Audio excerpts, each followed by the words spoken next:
All right, my name is Rich Schmidt. I'm here at Youngberg Hill with Wayne Bailey. Today is June 8th, 2016. And Wayne, we like to start our interviews with the same question, and that is, why wine? Why wine? Because I love it. As many of us, we got exposed to it a little bit in college, but back then you couldn't afford the good stuff. And so, for me at my age, I was, experimenting with Mad Dog 2020 and Annie Green Springs and Blue Nun and those types of things. It was 1975, graduating from college, that I had my first epiphany regarding wine, in that I was at a dinner with my uncle on a recruiting trip, and had dinner and had a bottle of Chateau Haut-Brion from Bordeaux. And it was exciting, first of all, because it didn't give me a headache. But of course, it was a beautiful, great bottle of wine, too. So that was the first acknowledgement, I guess, that wine could really be something special to drink. And that began my journey of just learning and educating myself to a great extent in that realm. So it was the love of wine that then, as I was consulting, which was my fourth career in the food and beverage industry, I had the opportunity to kind of evolve my consultancy from food and beverage to beer and wine, and then ultimately primarily focused on wine and coffee too. And it was interesting, as I got into doing a lot of work on the coffee side, how similar the demographics were of high-end coffee drinkers and high-end wine drinkers. Sure. So that really was how my involvement in wine and in the wine industry went. So tell us about how Youngberg Hill became part of your... Okay. Well, I'll give you a little story on Youngberg Hill first, and then how I came into it. Youngberg Hill, the name Youngberg comes from the Swedish farm family that homesteaded this hill back in the 1850s. And they homesteaded 1,600 acres of farmland, and lived here and worked the land until the 1980s. Wow. So over 130 years, the Youngberg family lived on this hill, farming those 1,600 acres. And then finally in the late 80s, they started to sell off pieces of the property. And a gentleman by the name of Norm Barnett acquired 700 acres, which included this hill, and which has always been known as Youngberg Hill. The road in front of us is Youngberg Hill Road. Sure. And so he retained that name, and I love history, and so we've retained the name as well. And I love the historical aspect of that it's been Youngberg Hill since the 1850s. Sure. Anyway, Norm built this building, which he built as a private residence and bed and breakfast, and it's been operating as one ever since. He did not really have any interest in wine or the wine industry or the vineyards, but at that time, back in the latter half of the 80s, while Ken Wright was still the owner of Panther Creek, he was looking for other places to source fruit from, which was his model back then, still is to a certain extent today. And there wasn't, back in the 80s, there wasn't a whole lot to choose from. Sure.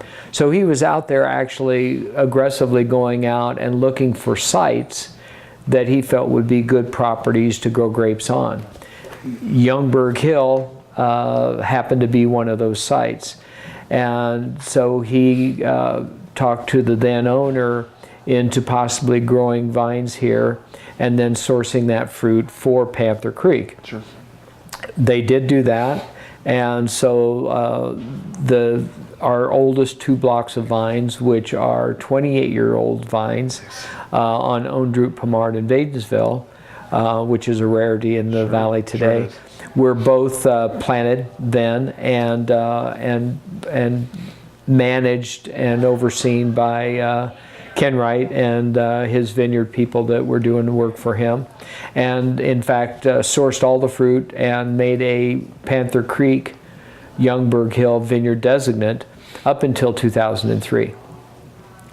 So that's kind of a little bit of a history of how vines actually got originally planted here. Where we come into the picture, my wife and I, is in 2002, 2003. And I had just, not just, but a few years prior to that, spent 2 years in Burgundy. And that was a result of my consulting in the wine industry. And I actually went over there to do a consulting job in Burgundy. And during that time there, I got to meet many of the vignerons in the valley, and was very pleasantly surprised by the fact that they consider themselves first and foremost farmers. And that resonated with me from 2 standpoints. One is that I grew up on a farm in Iowa, so I'm kind of a farm boy at heart. But also the fact that, like many of us in my era, we grew up around California winemakers and wineries, where it was all about the winemaker and all the magic and art that he did in the winery. And in Burgundy, it was kind of like, pshaw, where it really happens is in the vineyard. Sure. And I love that. I love that aspect of it. So as I got to know them better, and as I got done with my consulting job over there, I decided to stay. And I lived there for about 2 years, going through 2 vintages, learning how to grow grapes and make Pinot Noir hands-on. And came away from that experience with kind of the second epiphany that, gosh, I really do love the farm and I want to get back to farming.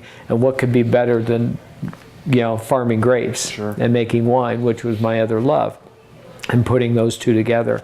So that began the journey to come out this way. For me, it was a no-brainer to come to the Willamette Valley because A, I knew I wanted to grow Pinot Noir, and B, I knew I wanted to do it in a cool climate. And if there was a C in there at all, it was the fact that I asked a lot of my vigneron friends in France if they could not grow Pinot Noir in Burgundy, where would they go? All of them said the Willamette Valley. And of course, Domaine Durin at that time was already here, so there was already a connection. So that began our journey to come out here. When I first started looking, I had a connection through distribution that I worked with in Chicago with Jimmy Brooks, who was at that time just starting his own label, but he was also the vineyard manager and the winemaker at Maysera and Momtazi Vineyards. And we just hit it off grandly, partially because of our old world and history, love of history, and the fact that he was and I was interested in not only organic farming but biodynamic farming. And Jimmy was great in that if there was anybody that had an inkling towards moving in that direction, he was all about jumping in and helping and being a part of it. And so as we developed our relationship and I started looking for properties out here, vineyard properties, Jimmy was instrumental in helping me knock on doors, looking at sites that he thought would produce great fruit. And there was nothing for sale, but we started looking around, knocking on doors. This was one of the vineyards that we took a look at. I was looking for property that already had some vines producing, because if I could at all possible, I didn't want to start from bare ground. And so Jimmy was part and parcel to that process.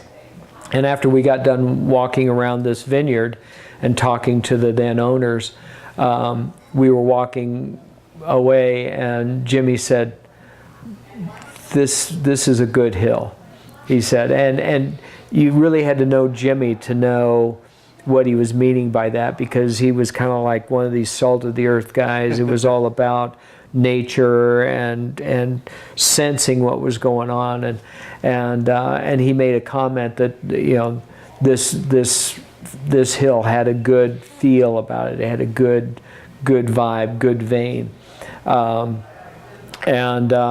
so we had talked to these people and kind of put the bug in their ear about the possibility of selling, and a few months later they called, and that began the process then of Nicolette and I pulling up stakes in Chicago and moving out to the Willamette Valley and becoming part of Youngberg Hill.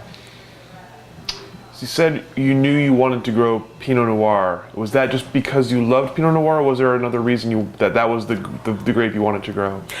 It was because I love Pinot Noir. And if prior to going to Burgundy and living there, I drank a lot more Cabs and a lot more Bordeaux's than red Burgundy and Pinots. But it was, again, a kind of a combination of, first of all, living and breathing in Burgundy and getting that sense of place and everything else that I loved about Pinot Noir. But it was also the fact that Pinot, more than grapes that I'd experienced in the past, really reflected that sense of place, and the vineyard and the weather and how it could vary so much just over a short space, and that it was all about the farming as opposed to the winemaking that really gave it its essence. And also the other thing that I found in Burgundy was how versatile it was. You know, I lost my relationship of, you know, having to have white wine with fish and red wine with meat and that type of thing. That goes all away when you're in Burgundy, in France, and in particular, you know, when you're talking Pinot Noir, because you can find a Pinot that will go with anything, and so that versatility also was a reason for my love of Pinot and wanting to grow those grapes and make that wine. Sure. So you found the spot, you got the call. What was your first step? How did you take this to be what you wanted it to be? Well, it was interesting because we were looking for vineyard property, and yet there was this beautiful building and operating bed and breakfast on it. And initially, Nicolette was like, "Oh my God, you know, you buying the vineyard is one thing, but having this B&B and this huge building and everything on top, that's a whole nother ball game. Do we really want to do this or not? Can we justify doing it? Can we afford to do it? You know, all those things." Sure. And at the end of the day, we decided that we did want to move forward on it. We again, Jimmy was instrumental in saying, "I'll help you with the vineyard. We'll get you doing biodynamics and going down that road." And in fact, he hooked me up. Jimmy did with Laurent Montelou, who at that time he had just left Willackenzie as the winemaker there, and he was starting up a new cooperative winemaking facility called Northwest Wine Company here in McMinnville. And Jimmy hooked me up with Laurent, and because we were coming into the 2003 vintage, and it was like, where am I going to make wine? And so I went to Laurent, and we were one of Laurent's first customers at Northwest Wine Company. Laurent was great. Of course, he had a history of France as well, and so that fit right in with where I was wanting to go in my approach. And of course, Jimmy was the assistant winemaker at Willa Kinsey when Laurent was there, so there was a relationship and tie-in there, which was great. So the transition for us coming into that was very, very smooth and very comforting. And the B&B was a whole nother thing, and Nicolette jumped into that. And even though we had 2 young little girls at the time, made that work. And then, you know, really ever since then, we've been evolving this property to being primarily the vineyard, the winery, and utilizing the inn as a way to bring people to our tasting rooms, to the wines, and introduce the world to Youngberg Hill wines. It's a pretty unique setup in the area. So have you how have you found the response? Well, it's interesting. The response out in the marketplace with our customers has been very, very positive. The only, and it's a very minor negative, is that many guests who stay with us that taste our wines, and all of our guests get an opportunity to taste our wines. Some are surprised because their mindset is that they were coming to an inn and that the wine was just an afterthought or a nice thing to have. And they express their surprise in how good the quality and how great the wines are. And we oftentimes get people coming back and say, gosh, we've been tasting all over the valley and we came back early because we wanted to have your wine again. And so that's always gratifying. Nice problem to have. That's like when people say that your daughter was really good in school today, right? The only other thing that has been, I think, a challenge for us from a marketing standpoint is within our own industry, and that is because within the Willamette Valley, until Nicolette and I came, for the previous 14, 15 years, this had been known as a great place to stay, a great bed and breakfast. Not too much about the wines, because the original owner wasn't interested at all. The second owner was kind of pseudo-interested, but they weren't farming the grapes. They weren't making the wine. They were having somebody make that for them and everything. And they were just making a little bit, almost just enough to have a house wine and not really to do much more with it. So within the industry, Youngberg Hill was much more known for the inn than it was the wine. Sure. And so even though today, if you go around the industry, a lot of the wineries, if you were in the tasting room and everything and mention Youngberg Hill, the first thing out of their mouth will be, oh, it's a great inn, it's a great place to stay, as opposed to, oh, they've got great wines. Sure. And so that's been a challenge for us, but we probably didn't help it by the fact that when we started marketing back in 2003, we started with marketing kind of in a way that said, Youngberg Hill, we've got a great inn, a great place to stay, and we also make great wine.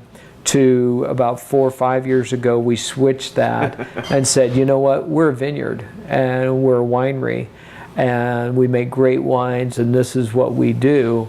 And oh, by the way, we do have a great place to stay on this beautiful property and the vineyards, but wine is what we're here for. And so that's been a transition that's been more recent that is really paying off well for us. So that was a conscious decision to go wine first. Yes. And was that a matter of having enough confidence in your wine at that point also? I don't know if it's enough confidence as much as it was just knowing that we'd been working on it for 13, 14 years. Well, at that time it would have been 10 years, and knew what we had, and knew that we were making great wines. I mean, we'd gotten great ratings from Wine Spectator and a lot of others out there, and so we knew we were making great wines. Our customers were telling us we were making great wines, and yet we were still kind of an unknown Sure.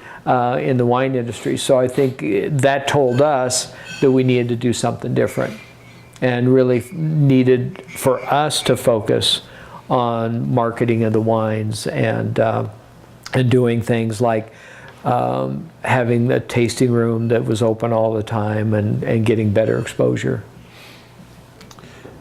You have basically two huge businesses that are kind of combined into one. Two that would be more than enough for most people, I think, having either one of them. So how do you balance having the Fulltime Winery, Fulltime Inn, and how do you sort of balance your time and balance your efforts? Great people. We have in the inn, we've got 2 innkeepers and 2 housekeepers, and they do a great job. So unless it's something out of the ordinary, out of normal day-to-day operations, Becky and Nathan do a great job of taking care of business, and really from an inn standpoint, allows me to be a host, because we found and get a lot of feedback that guests that are staying at the inn or people that are in the tasting room love to see the owner, love to meet the winemaker, Sure. That type of thing. Of So so Nicolette and I do make a point of coming up here and meeting with guests for breakfast, popping into the tasting room occasionally, that type of thing. But we wouldn't have to. When I go out to the East Coast on a wine sales trip, I know that I can be gone for a week and everything's going to be taken care of because they do a great job. That allows me to focus on why we're here, which is the vineyard. Mm-hmm. I take care of the vineyard. I manage the vineyard. That's my love. That's what I want to do, and then make the wine. And I have a great partner there in Robert Britton, mm-hmm. Who has a facility in McMinnville. And I have the luxury of making my wines there, which is a great situation to be in. So it's a good setup. Yeah, it's great. In fact, Robert and our relationship is such that we even a couple of years ago bought a new tractor together and use it dedicated for our spraying. So we just move it back and forth and things, and there's not many places that you can do that. No. And do it well, and Robert's a great partner. So everything you got was established. You had an established inn, you had an established vineyard. Did you think about at the time, you said you were looking for something, you wanted roots in the ground already. Mm-hmm. What was that purely for speed, or was there another reason you wanted to have an established vineyard, or at least partly established vineyard? That was more for money than anything else. I mean, knowing that if you had to start with bare ground, getting the investment to be made to get plants that were producing and the quality, that was a big part of it. But second, and I think why Jimmy was so adamant about this property was A, that it was a good hill, but B, back then, 15-year-old vines that were on Owned Root, Pommard, and Wadensville clones. Mm-hmm. There aren't, because of phylloxera, there aren't a lot of those vineyards here in the Willamette Valley yet. We're far enough away from other vineyards and isolated enough that when I first came here, I thought, I always made the comment that when we get phylloxera, but I think I can confidently now say if we get phylloxera, and if I continue to manage well, there's a good chance that we won't. And so, who knows? Maybe my daughters will have 100-year-old vines to work in. That would be the goal. But also, this property allowed us the opportunity to expand. The original 2 blocks were about 11 acres. And in 2006, we planted the Aspen block, which is Pinot Gris, or was Pinot Gris. And that was because we didn't have any white wine. So I didn't have any sources there. Then in 2014, we grafted over half of that Pinot Gris to Chardonnay, which we're very excited about. Our first crop of Chardonnay is in the barrel right now, and it's of the new Dijon clones, 75, 76, 95, and 548. So those are more appropriate clones to our climate, and so we're very excited about that. And then in 2008, we also planted another block down in between the Natasha and the Jordan, which is about 3 acres of Dijon 777. So that adds another component to the wine mix here with those different clones. And but we've also had to, due to demand, we've had to increase our production, and I'm actually sourcing fruit from 3 other vineyards as well. You mentioned your daughters, and so I have two questions about sort of family. So the first question is the sort of the logistics of raising a family while you're handling this business. So how have you handled that? How have you seen that play out? Well, I think I'd start by saying it's just like owning any business. And if you talk to somebody that owns a restaurant, or you talk to somebody that owns their own lumber shop, whatever it might be, when you own your own business, it's really somewhat of a 24-hour, 7-day-a-week job. And second of all, usually those kind of businesses are also family businesses. So as the girls have grown up, they have become involved in the business one way, shape, or form. And they're young yet, 16, 13, and 9. So they've got a lot of growing into the business to do. But even now, and again, going back to my farm roots, having them have the opportunity to grow up on a farm and have the opportunity to work in the vineyards and participate in the family business, I think will serve them well in the future. And just, getting a sense of responsibility, having good work ethic, all those things that I'm biased, but I think come from growing up on a farm and being a part of a family business. So that's all positive. Yes, it's always a balance, and it's important for particularly me, because Nicolette's great at it, in focusing on the kids first and foremost. For me, it's always important to keep that balance, in that I could always make an excuse for not doing something with the girls because of the business. Sure. And so for me, it's important to keep things in balance and remember that they come first and the business second.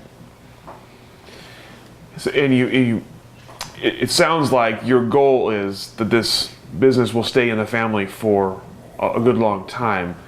Is it something you're consciously sort of hoping the kids will take over, or are you pushing them towards it, or do you have a succession plan? Yes, of sorts. I would say we're definitely not pushing them towards it, because I think, as we've been told and we've seen before and everything, the more you push a child towards something, the more they run away. And we've seen evidence of that in the past. And also, I read a great book on the Antinori family over in Tuscany. And interestingly enough, he had 3 daughters as well. And all 3 of them went off and did their own thing.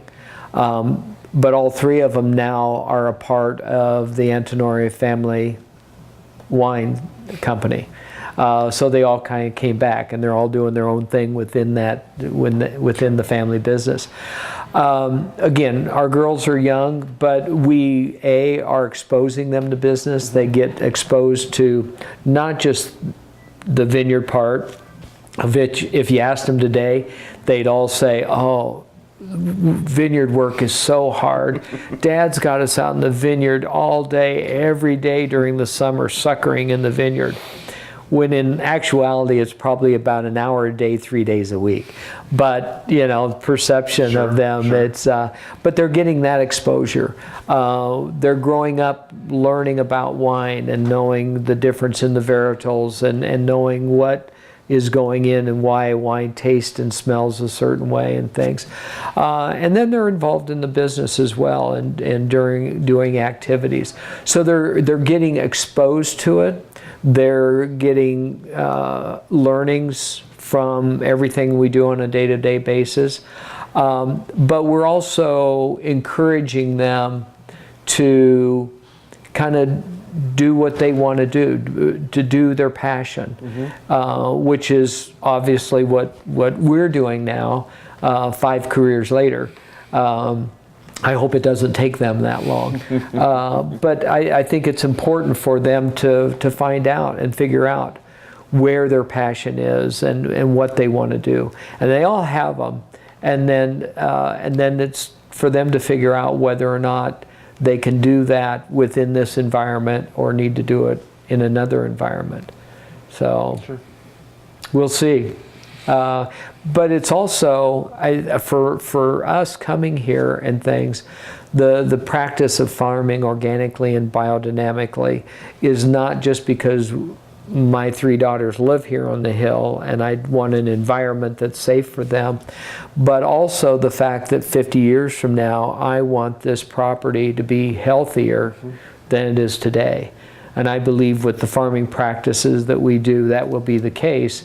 And so my girls will have a better environment to work in. It's a lot of times in the tasting room or in things like this, interviews like this, it's asked, well, are you going to grow any more grapes? Are you going to expand the vineyard more? Are you going to plant Syrah now that we're getting into global warming and all that? And my answer right now is that no, that's for my daughters to figure out. You know, I'm very happy with where we are.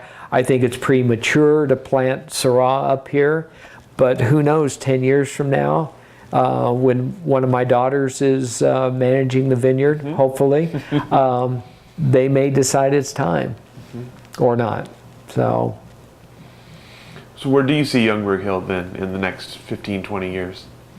Well, I like it where it is right now. We're producing about 2,500 cases a year right now.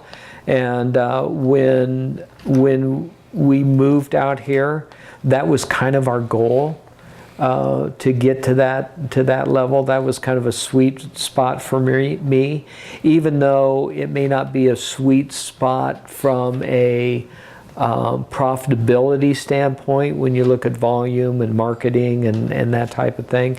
It is in terms of being able to manage the vineyard, manage the winemaking, sales, you know, all those things that go into it. So I'm very comfortable with that size. What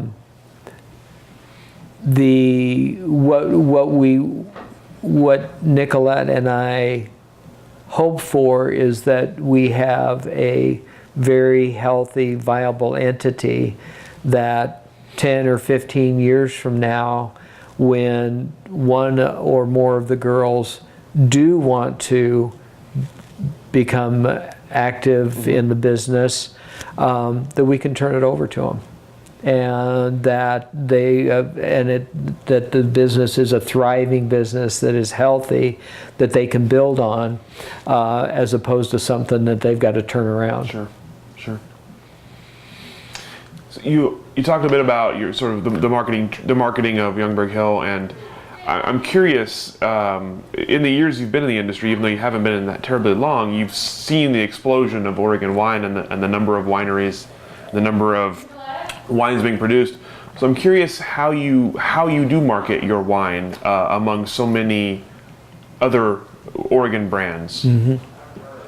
Well, I think it starts with recognizing that we make a unique product, as well as all of my neighbors do, and staying true to that. So, to me, that means having the wine reflect where the fruit was grown on the hill and in what weather conditions it was grown in.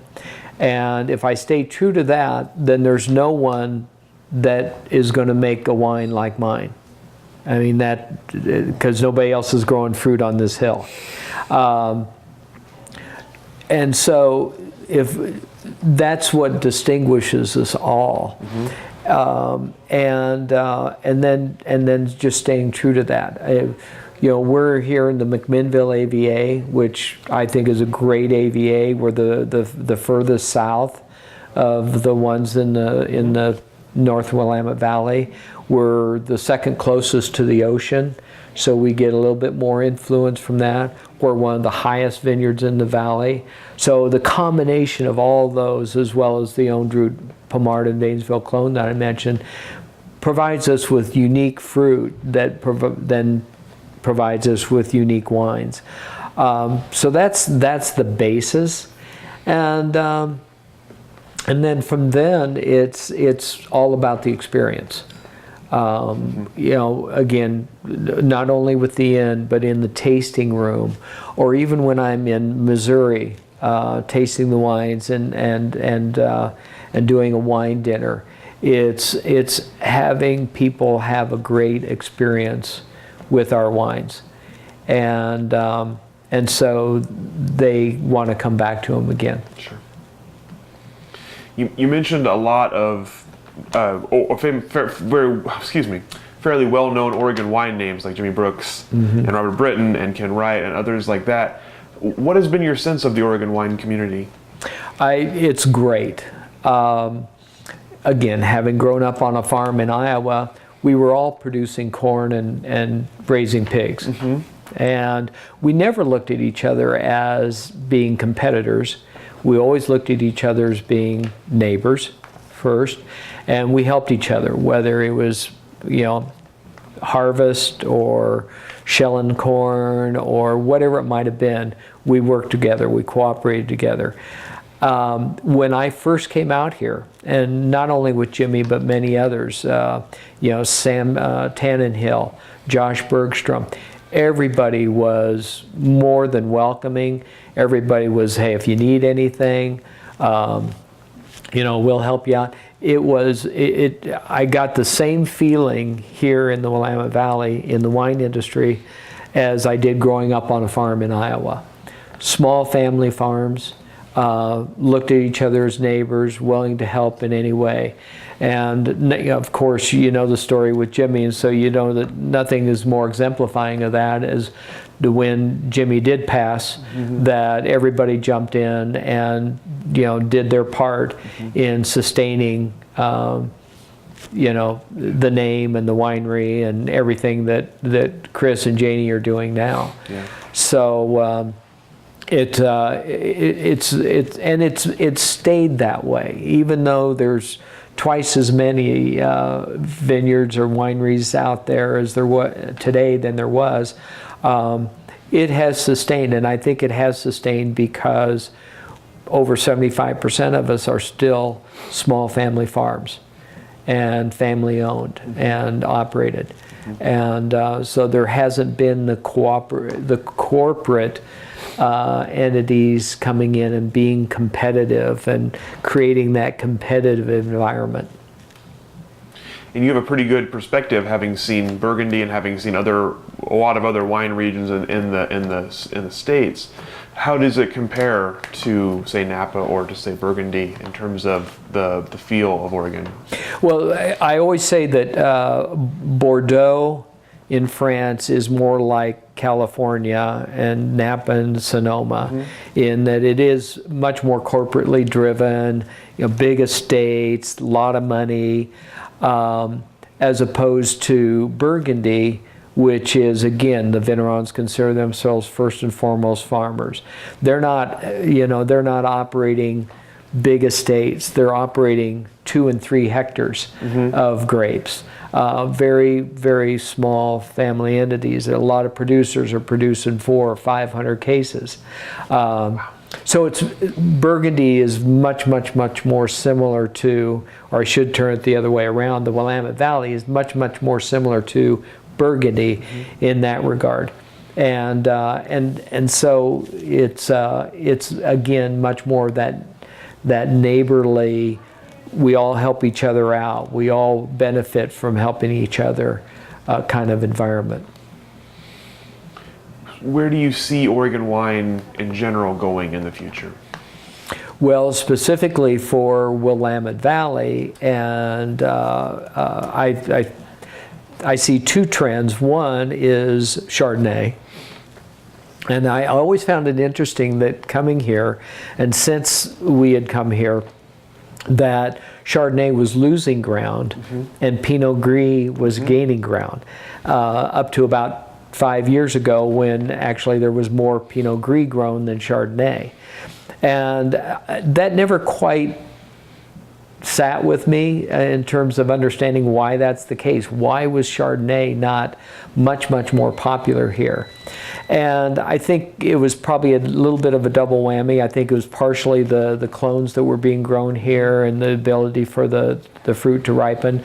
But I also think it was because there was so much overwhelming Chardonnay out in the marketplace coming from California that Chardonnay becomes such a commodity.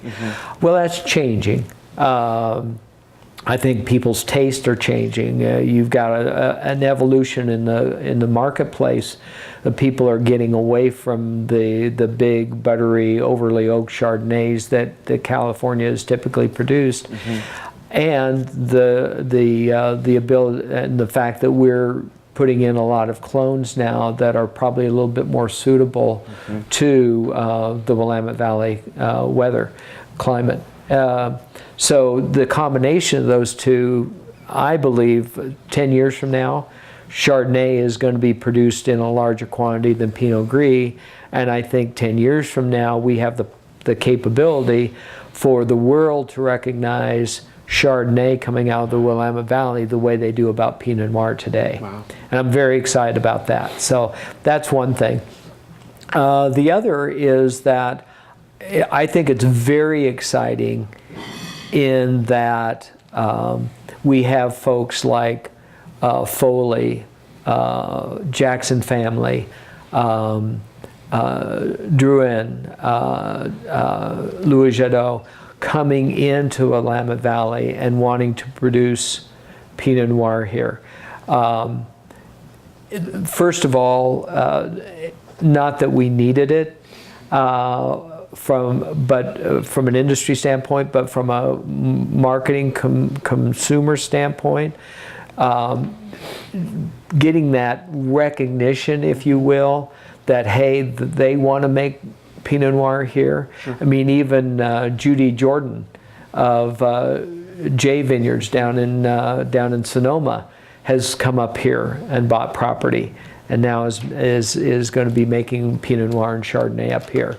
All of those things say, hey, Chardonnay is where, or Willamette Valley is where we want to be, coming from, from Burgundy, coming from California, wanting to make Pinot Noir and Chardonnay up here. So that in and of itself makes a statement, I think. The other is really just marketing clout. You take Jackson family, you take Louis Jadot, those folks have marketing clout. Each individual one of them has more marketing clout than all of us put together. Sure. And so the amount of money and resources that will be spent by those entities on the Willamette Valley will be significant and will only raise the awareness and exposure to our valley and for all of us that will only be of benefit. How do you find the reaction as you go out into the marketplace outside of Oregon? How do you find the reaction to Oregon and Oregon wine? Very positive. I think the farming that we practice, the sustainability that we practice, is very, very well received out in the marketplace. The wines that we produce are also very, very well received. We kind of fit a nice happy medium, if you will, in that if you're not familiar or have grown up with Burgundy, a lot of people, particularly young people with the Coca-Cola palates of the American market, the French Burgundies tend to be a little bit too earthy and not have enough fruit for them. And yet you go down to California and all you get is fruit. So we're kind of that happy medium in between where you get both. And they're in balance, and that's because of the environment that we're growing in. And so that's, if you go out into the Midwest or down to Texas or in Florida, that is very, very well received. And what's interesting is that people, they're almost opposite in terms of, first of all, people are very, very surprised that we're as small as we are in terms of actual production and things relative to brand awareness and publicity and everything else. So, you know, when people are coming from New York, they're amazed at you know, for only producing, you know, 1% of the volume that California produces, right, that we've got as much recognition and brand awareness as we do. But the flip side also exists in that we still will, there'll be people, particularly east of the Rockies, that don't even know Oregon makes wine. Sure. And there are those that their perception is that, well, we've only been in, you know, making Pinot Noir in the valley for 15 years, you know, because it's been that space of time that the explosion's really taken place the last 15, 20 years. So you kind of got that side of it too, where we're still an unknown quantity, which to me is exciting, because with us getting as much awareness and recognition and everything as we are today, and we're really only at the beginning, even though we've been at it for 50 years in the valley growing Pinot Noir. We're just scratching the surface. And the fact that we're only 1% of volume of all the wine that's sold in the United States, we got a long way to go. Sure. All the questions I have for you. Is there anything else you'd like to talk about? Anything I forgot to ask that I should have? Any last words? Any last word? I'm not ready to do last words yet, okay? But no, I think, you know, it's just as exciting a time that I thought it was back 15 years ago to be involved in the Willamette Valley and the Pinot Noir industry here. It doesn't hold a candle to what it does today. We are just in such an exciting environment right now in terms of what's happening. Not just the growth, but just the maturity of the market. And you know, we've got second generations, we've got third generations growing up on these family farms. All of that is exciting. We've got really a tremendous growth in wine tourism coming into the valley, which is not only benefiting the wine industry and us wineries, but the restaurants, the downtown areas. You know, everybody in the valley is benefiting from that. Even Portland, with people coming in from all over the world to come and taste Oregon Pinot Noir out in the vineyards. So all of that, I think, is exciting, and we're just on the beginning of it. And yet, I'm not concerned that we're going to become another Napa or Disneyland because of the environment that we're in. We're still in a very diverse agricultural environment, a very sustainable environment, a very family, community type of environment that I think is very solid and isn't going away. So love to be here, love raising my children here, and love the whole environment here. Wouldn't be anywhere else. Excellent. Well, thank you very much for sitting down with us and taking the time.